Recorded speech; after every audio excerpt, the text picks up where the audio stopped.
At a table full of her friends, she said, "You can't even meet the lowest bar as a man, let alone make me believe you can provide." I walked out, upgraded, and now my new girlfriend greets her when she crawls back begging me to take her back. I'm 24 and I run my own HVAC business. By 24, I'd saved enough to buy my house outright. No mortgage, no landlord, just mine. My girlfriend Patricia worked as a boutique manager. After she moved into my house, the comments started. "My co-workers live in condos downtown, so much nicer than this neighborhood." Every week, another dig about my furniture, my truck, my work. The worst part was how she described my job. When her co-worker asked what I did, Patricia said, "I do maintenance work." Easier to explain. I own an HVAC company that makes 6 figures, but that wasn't impressive enough for her friend's Instagram. Her friend Anna's boyfriend Keith worked in marketing. Maria's boyfriend Nathan was in corporate finance. Every time they took trips to Bermuda or Napa, Patricia complained, "We never do anything like that," forgetting the lake house trip, concerts, and nice dinners I'd already paid for. Then came the couple's dinner that changed everything. When Patricia introduced me, she paused before saying, "He owns a maintenance company," dragging out the word like she was confessing to a crime. Keith bragged about ad campaigns. Nathan dropped portfolio diversification 3 times, and Patricia laughed like they were the funniest men alive. Then Keith talked about their Bermuda trip. Patricia said,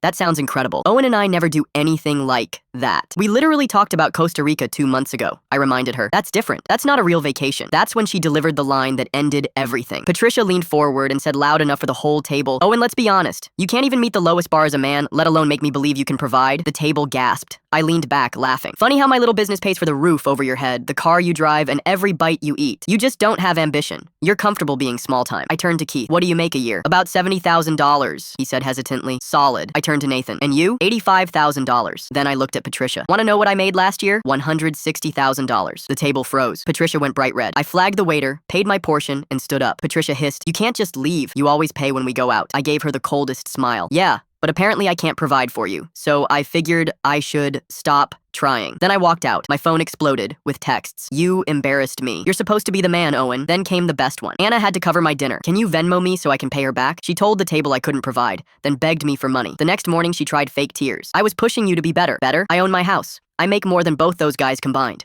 You're living here for free." She packed and left to stay with Anna. I changed the locks, boxed up her stuff, and ran into Courtney at the hardware store. She just moved back after finishing nursing school. We grabbed coffee that turned into 3 hours of actual conversation, where she asked about my business and seemed genuinely impressed. 2 weeks later, Patricia showed up on my porch with suitcases. "I've been thinking all week," she said, mascara running. "I know we can fix this." Before I could answer, headlights swept the driveway. Courtney pulled in holding takeout and wine. Patricia's face went white. "Who is that?" "That's Courtney," I said flatly. "My girlfriend." The meltdown was spectacular, screaming about how we live together, how I couldn't just replace her. Courtney stayed calm. "You disrespected him. That's called consequences." Patricia stood there crying before finally dragging her suitcase to her car and peeling out of my driveway.